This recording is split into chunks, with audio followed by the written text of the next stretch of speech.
جی بالکل پاک ہے. ہم لوگوں کا بالکل یہ طریقہ ہے کہ ہم دونوں طرف سے میچنگ کر کے بعد میں رشتہ دیتے ہیں. پہلے معلومات کر لیتے ہیں پھر اس کے بعد میں دے دیتے ہیں. تو ان سے کچھ فیس وغیرہ آپ نے رکھی ہوئی نہیں, ہے؟ کوئی فیس بھی لیلا کرتے ہیں آپ؟ فیس ابھی للہ پہلے ہی بتا دیتی ہوں میں کہ نہ پہلے کوئی فیس ہے نہ بعد میں.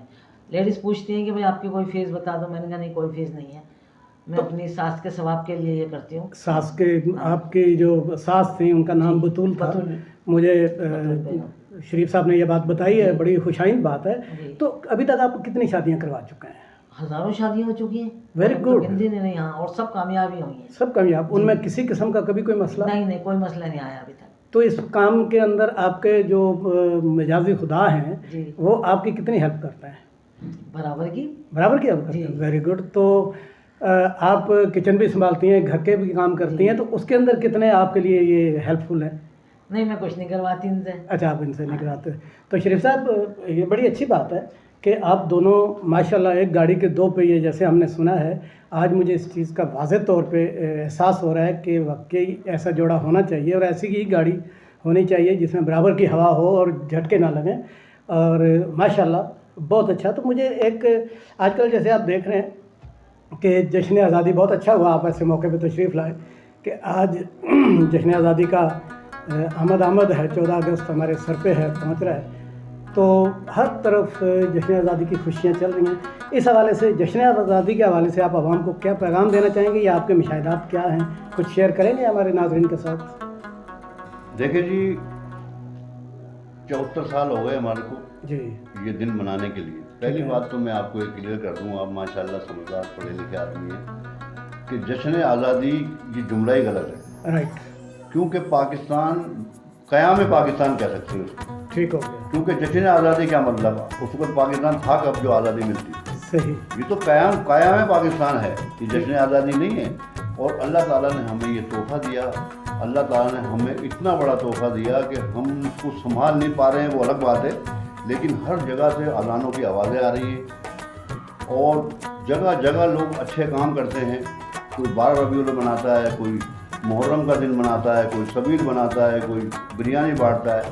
اتنے اچھے یہاں پر کام ہوتے ہیں. ہمیں یہ اللہ نے تحفہ دیا ہے. اگر ہم انڈیا میں ہوتے تو ہم اتنی بدتر زندگی گزار رہے ہوتے جو لوگ مسلمان وہاں پہ گزار رہے ہیں. مسلمان عورتیں وہاں پہ ہندو لڑکوں سے شادی کر رہی ہیں اور ہندو لڑکے مسلمان لڑکیوں سے شادی کرتے ہیں. یہاں ایسا ہے؟ ایک بھی مثال مجھے بتاؤ. نہیں, ایسا نہیں ہے. ایسا نہیں ہے نا, ایسا نہیں ہے. تو ہمیں اللہ تعالیٰ نے یہ تحفہ دیا ہے کہ ہم اس کی قدر کریں اور اس کا شکر ادا کریں.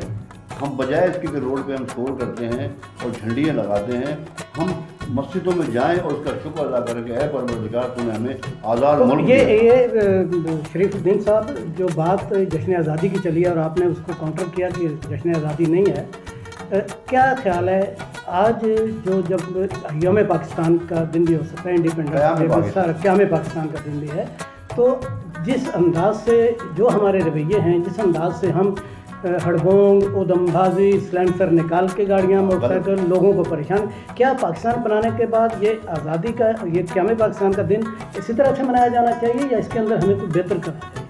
یہ ہم بالکل غلط کر رہے ہیں. اس کی وجہ یہ ہے کہ دنیا میں 2 قانون چلتے ہیں, ایک رب کا قانون, ایک مملکت کا قانون. ہمارے ملک میں نہ لوگ رب کا قانون مانتے ہیں نہ ملک کا ریاست کا قانون مانتے ہیں. اگر ریاست کا قانون مانے تو یہ کام نہ کرے, اور رب کا قانون مانے تو بھی یہ کام نہ کرے. تو ہمیں چاہیے کہ ہم رب کو بھی فالو کریں اور ریاست کے قانون کو بھی فالو کریں. تو ہم اس طرح سے نہیں نکالیں گے. ہمیں شکر ادا کرنا چاہیے, ہمیں اللہ کا شکر ادا کرنا چاہیے کہ ہمیں اللہ تعالیٰ نے ایسا ملک دیا ہے. ہم آتے ہیں ذرا اپنے پوائنٹ کے اوپر کہ میڈم مجھے آپ ایک بات یہ بتائیے کہ شادیوں کا سلسلہ تو آپ نے چلایا ہوا ہے اور بہت خوشائند بات ہے کہ آپ فری آف کاسٹ بغیر فیس کے کرتے ہیں.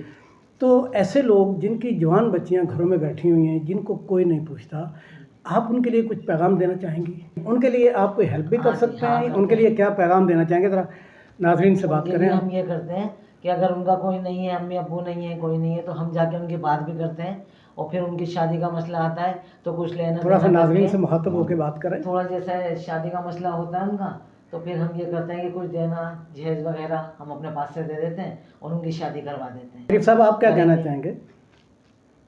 بات دراصل یہ ہے کہ ہمارے پاس ہزاروں رشتے بھی موجود ہیں جو بالکل پڑھی لکھی لڑکیاں ہیں, جن کی عمریں 40 سال ہو گئی ہیں, 45 سال ہو گئی ہے, 35 سال ہو گئی ہے, میں ان کو یہ پیغام دینا چاہوں گا، ان بچیوں کی شادی کرو، خدا کے واسطے ان کی شادی کرو، ہم پلہ مت ڈھونڈو، صرف 2 چیزیں ڈھونڈو کہ اپنا گھر ہونا چاہیے اور برسر روزگار ہونا چاہیے۔